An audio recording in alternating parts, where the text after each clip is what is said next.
মা-বাবার অসুস্থতার কারণে আমার খালা আমাদের বাড়িতে আসলেন। তিনি আমার ও বাবার খুব ভালো যত্ন নিচ্ছিলেন। রাতের বেলা তিনি বাবার ঘরে গিয়ে কিছু সময় কাটাতেন এবং সেখান থেকে কখনো মিষ্টি হাসির শব্দ ভেসে আসত। খালা সত্যিই সুন্দর ছিলেন। একদিন যখন বাবা অফিসে ছিলেন, খালা আমার ঘরে এসেছিলেন। আমি তার সৌন্দর্যে মুগ্ধ হয়েছিলাম। তিনি সুন্দর একটি নাইট ড্রেস পরে এসেছিলেন। ওই দিন আমি খালাকে বললাম, খালা, আমি চাই আপনাকে খুশি রাখতে। যখন আমি তার কাছে এগিয়ে যাই, তখন তিনি বেশ অবাক হন এবং আমি খালাকে। আমার নাম কুনাল এবং আমার বয়স ১৬ বছর। ১ বছর আগে, যখন মা অসুস্থ ছিল, প্রায় ২০ দিন ধরে মা হাসপাতালে চিকিৎসা নিচ্ছিল। খালা আমাদের বাড়িতে আসা সত্যিই অনেক সাহায্য করেছিল। তিনি মার ছোটবেলার বন্ধু ছিলেন এবং দেখতে মার চেয়ে অনেক সুন্দর ছিলেন। খালা আমাদের বাড়িতে থেকে মার ভালোভাবে খেয়াল রেখেছিলেন এবং আমাকে এবং বাবাকে সাহায্য করছিলেন।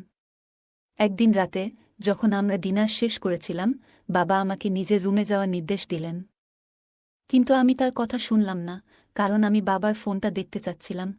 আমি যখন হল ঘরে বসে বাবার ফোন দেখছিলাম, তখন হঠাৎ দেখলাম বাবা খালাকে নিজের রুম থেকে বের করে নিয়ে আসছেন। খালা সেই সময় খুব সুন্দর দেখাচ্ছিলেন, যেন তিনি এখনই স্নান শেষ করেছেন। এরপর কয়েকদিনের মধ্যে আমি লক্ষ্য করলাম বাবা প্রায় খালাকে নিজের রুমে নিয়ে যাচ্ছেন। আমি অনেকবার তাদের একসাথে রুমে ঢুকতে দেখেছি। আমার মনে অনেক প্রশ্ন উঠছিল, এটা কি হতে পারে? মা তো বিছানায় অসুস্থ এবং আমি তার খারাপ অবস্থায় খুবই চিন্তিত ছিলাম। মা তখন বিছানায় শুয়েছিল, নানা ধরনের ওষুধ খাচ্ছিল।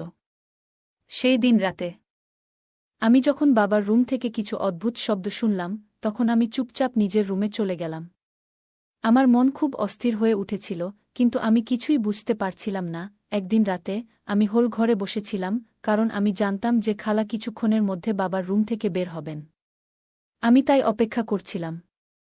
অনেক সময় পর খালা বাবার রুম থেকে বের হলেন এবং খুব ক্লান্ত লাগছিল। তার শাড়ি কিছুটা অগোছালো এবং পুরো শরীর ঘামে ভেজা ছিল। তিনি কোনো কিছু না দেখে একদম চুপচাপ নিজের রুমে চলে গেলেন। আমি ভাবলাম, খালা বাবার রুমে কেন গিয়েছিলেন? তাই আমি ধীরে ধীরে তার পিছনে গিয়ে তার রুমে ঢুকে পড়লাম। যখন আমি খালার রুমের দরজা খুললাম, তখন তিনি আমাকে দেখে একটু অবাক হলেন। তিনি এতই ক্লান্ত লাগছিলেন যে যেন আর কোনো শক্তি ছিল না। খালা দরজার দিকে তাকাতে গিয়ে আমাকে দেখে একটু চমকে উঠলেন। আমি খালাকে প্রশ্ন করলাম, তুমি বাবার রুমে কি করছিলে?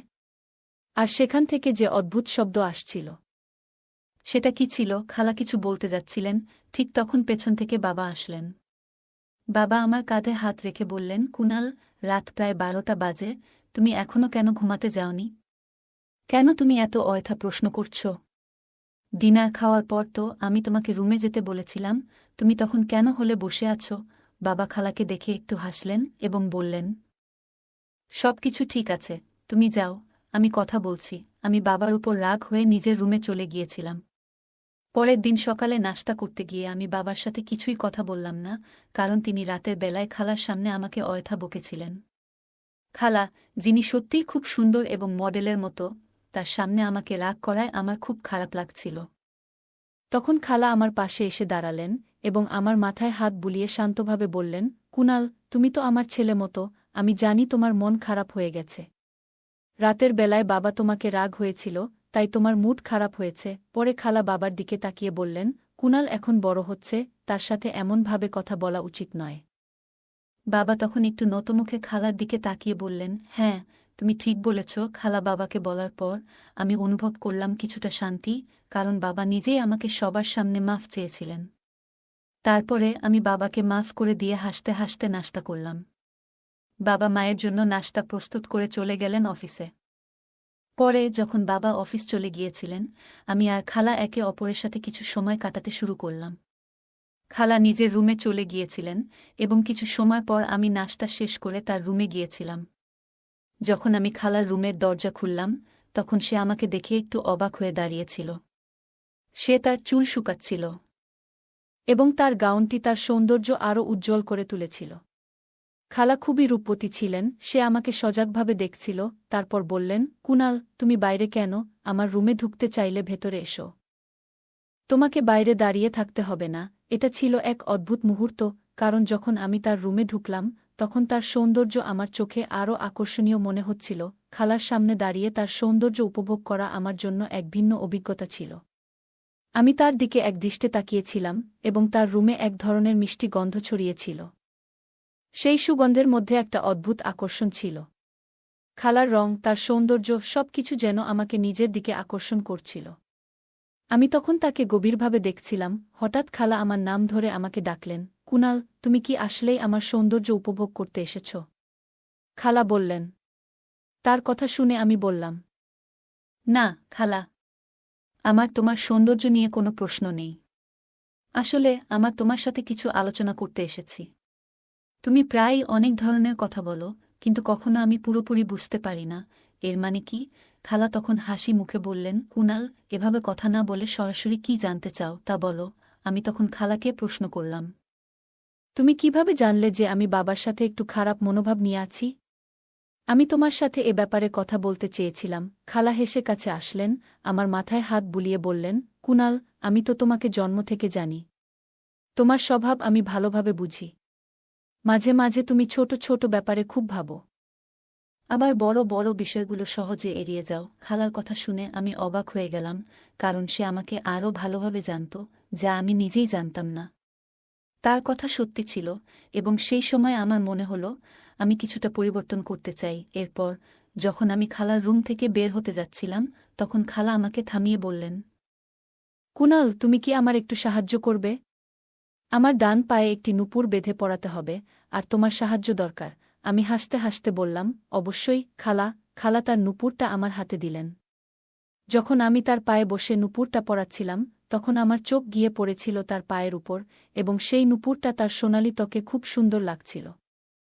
যখন আমি তার পায়ে হাত বুলিয়েছিলাম, তখন আমার মধ্যে এক অদ্ভুত অনুভূতি তৈরি হল। আমি ঠিক বুঝতে পারছিলাম না কেন এমন হচ্ছে, তবে দ্রুত নুপুরটি পরিয়ে দিয়ে আমি রুম থেকে বের হয়ে এলাম। কিছু সময় পর আমি খালার আওয়াজ শুনতে পেলাম। আগের মতো তিনি আমাকে ক্লাসে ছেড়ে দিতে আসতেন, আর আজও তিনি আমাকে ডাকলেন। আমি ব্যাগ নিয়ে বাইরে বের হলাম। খালা মার স্কুটিতে ছিল, যাতে আমাকে ক্লাসে পৌঁছে দিতে পারে। তিনি ওইদিন কিছু ভালো পোশাক পরেছিলেন। আমি তাকে জিজ্ঞাসা করলাম, খালা, তুমি কোথাও যাচ্ছ কি? তিনি হাসি মুখে বললেন, হ্যাঁ, তোমাকে ক্লাসে ছেড়ে দেওয়ার পর আমি একটু বাজারে যাব। কিছু কাপড় কিনতে হবে, নিজের জন্য আর তোমার মায়ের জন্য। আমরা কথোপকথন করতে করতে বাজারে পৌঁছলাম, এবং আমি ক্লাসে চলে গেলাম। ক্লাস শেষে খালা আমাকে নিতে আসেননি, তাই আমি নিজেই বাড়ি ফিরে এলাম। বাড়িতে এসে দেখি বাবা অফিসে এখনও আসেননি এবং মা তার বেডে শুয়েছিলেন। আমার খুবই ক্ষুধা লাগছিল, তাই আমি খালাকে জিজ্ঞেস করতে গেলাম, কিছু খাবার আছে কি? যখন আমি খালার রুমে ঢুকলাম, তখন দেখলাম সে নিজের পোশাক পরিবর্তন করছে। তার রুমের দরজা সাধারণত খোলা থাকত, আর সে কোনোভাবেই বুঝতে দিত না যে কিছু অস্বাভাবিক হতে পারে। যখন আমি দরজা খুললাম, দেখলাম খালা আয়নাতে নিজের ছবি দেখে যাচ্ছেন। আজ তিনি বাজার থেকে কিছু নতুন পোশাক কিনেছিলেন, এবং তার বিছানায় ছোট ছোট কিছু কাপড় ছড়ানো ছিল। খালা তখন এক নতুন পোশাকে দাঁড়িয়েছিলেন। তিনি বললেন, কুনাল, দুপুরে আমি বাজারে গিয়েছিলাম। আমি জিজ্ঞাসা করলাম, খালা, এই পোশাকগুলো তুমি কিনেছ? এর মধ্যে কোনটা আমাকে ভালো লাগবে? খালা আমাকে তার বিছানায় বসিয়ে দিলেন। তারপর নিজে বাথরুমে গিয়ে কাপড় পরিবর্তন করতে লাগলেন। কিছু সময় পর খালা একের পর এক পোশাক বদলাতে থাকলেন। এক সময় যখন তিনি শেষবার বাথরুমে গিয়েছিলেন, হঠাৎ আমি তার চিৎকার শুনলাম। আমি দ্রুত বাথরুমে গিয়ে দেখলাম যে খালা বাথরুমের শাওয়ার চালু করে ফেলেছিলেন, এবং তিনি পুরোপুরি ভিজে গিয়েছিলেন। পানি থেকে ভয়ে খালা আমাকে গলা জড়িয়ে ধরলেন। খালা সংস্পর্শে আমি খুবই অস্বস্তি অনুভব করছিলাম। তিনি আমাকে বলছিলেন, শাওয়ার বন্ধ করে দাও কুনাল, কিন্তু ওই মুহূর্তে আমি তার কথায় ঠিকভাবে মনোযোগ দিতে পারছিলাম না। শেষে খালা একটু দূরে সরে গিয়ে শাওয়ার বন্ধ করলেন। আমি খালাকে একদৃষ্টিতে দেখছিলাম, কারণ তার পরিহিত পোশাকে সে খুব সুন্দর লাগছিল। ছোট আকারের একটি নাইট গাউন তার উপর বেশ মানিয়ে যাচ্ছিল।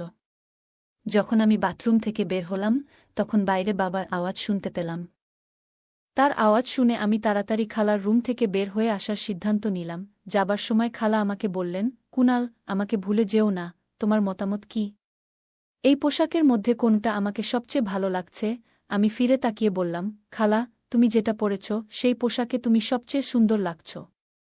তারপর আমি তার রুম থেকে চলে আসলাম। বাবা আমাকে দেখতে আসার আগে আমি চুপচাপ নিজের রুমে চলে গেলাম। সেই রাতে ডিনার খাওয়ার পর আমি দ্রুত নিজের রুমে চলে গিয়েছিলাম, কারণ আমি বাবার সাথে কথা বলতে চাচ্ছিলাম না। রুমে গিয়ে আমি কিছুক্ষণ বসে থাকলাম, কিন্তু ঘুম আসছিল না। মনে হচ্ছিল আমাদের বাড়িতে কিছু অস্বাভাবিক কিছু ঘটছে।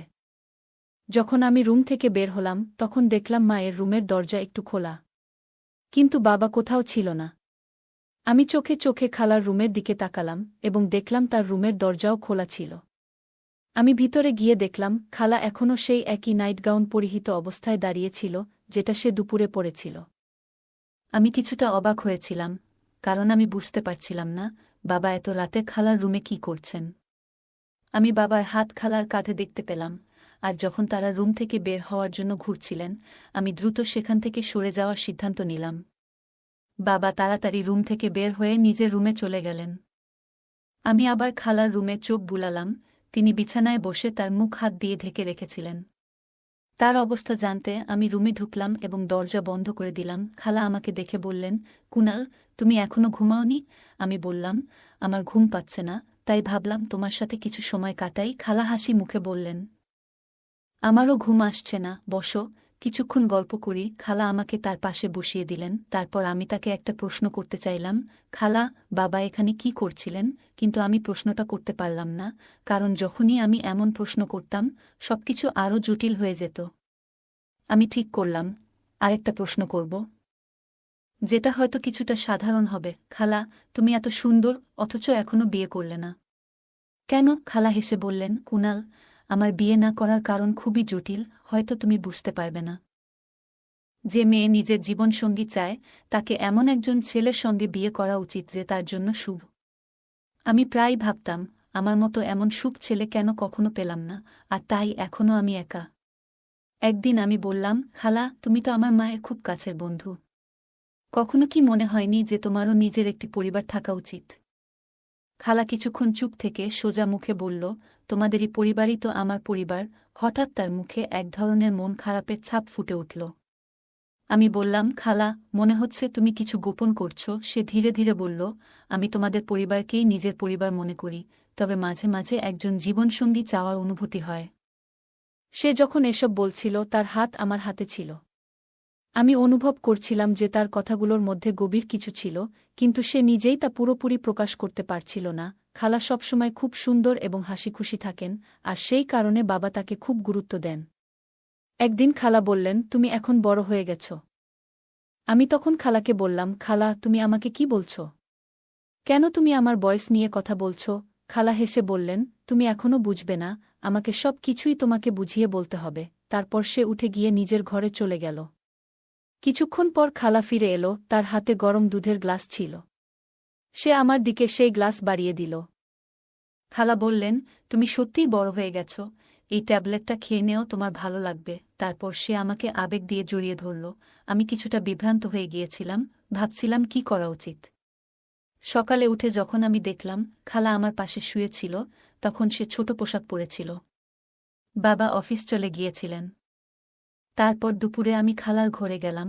সে তখনও প্রস্তুত হয়ে ফোনে কিছু দেখছিল। আমি কাছে গিয়ে দাঁড়াতেই খালা আমাকে থামিয়ে বলল, তোমাকে আমার কাছে আসার আগে একটি কাজ করতে হবে। তোমাকে তোমার বাবাকে আমাকে বিয়ে করার জন্য রাজি করাতে হবে। তোমার বাবাকে একটি ভালো জীবনসঙ্গী এবং তোমার খেয়াল রাখার মতো মা দরকার।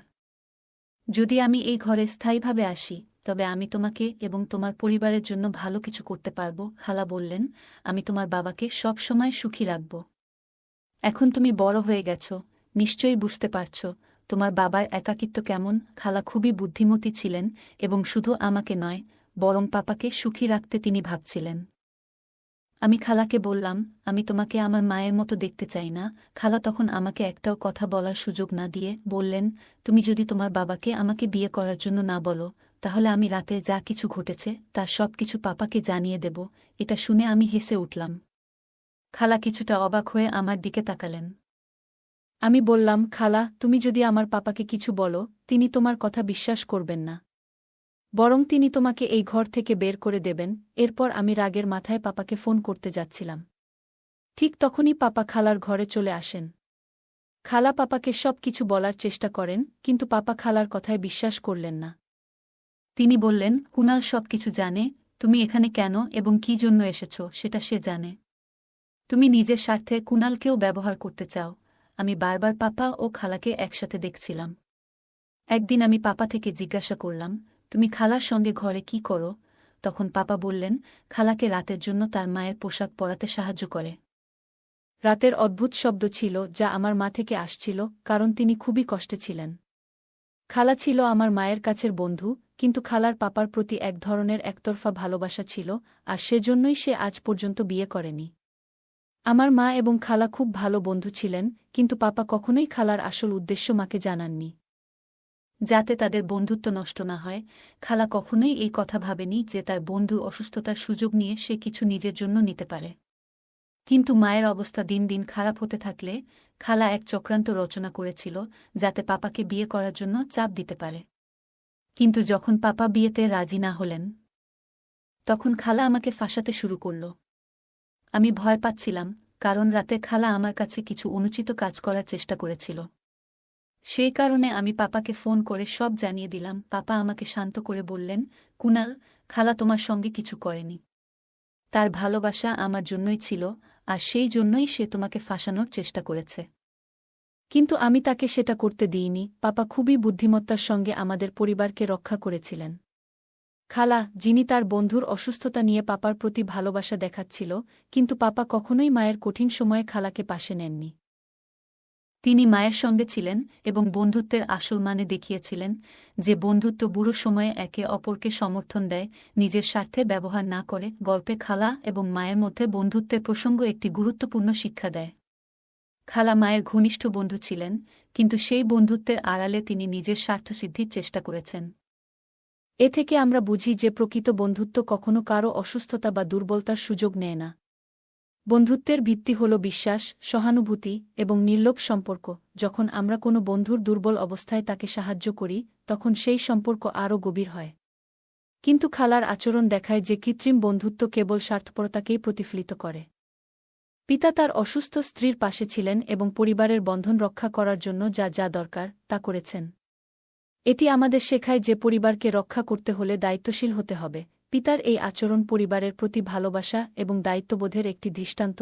জীবনের প্রতিকূল সময়ে পরিবারের প্রতি অটল থাকা, সম্পর্ককে রক্ষা করা এবং সঠিক কাজটি করা আমাদের নৈতিক দায়িত্ব। গল্পে কুনাল এবং পিতা উভয়ের চরিত্র দেখায় যে প্রতিকূল পরিস্থিতিতেও কিভাবে মানসিক শক্তি ধরে রাখা যায়। পিতা খালার অভিযোগের মুখে ধৈর্য এবং বুদ্ধিমত্তা দিয়ে পরিস্থিতি সামলেছেন, যা একটি গুরুত্বপূর্ণ শিক্ষা। এই গল্পটি আমাদের জীবনের নৈতিকতা, সততা এবং সম্পর্কের প্রতি দায়বদ্ধতার গুরুত্ব শেখায়। জীবনে সত্যকে আঁকড়ে ধরা, অন্যায়কে প্রতিরোধ করা এবং সীমারেখা মেনে চলা একটি মূল্যবান শিক্ষা। গল্পটি দেখায় যে প্রতিকূল পরিস্থিতিতে কিভাবে সঠিক সিদ্ধান্ত নিতে হয় এবং জীবনের নৈতিক আদর্শ বজায় রাখতে হয়।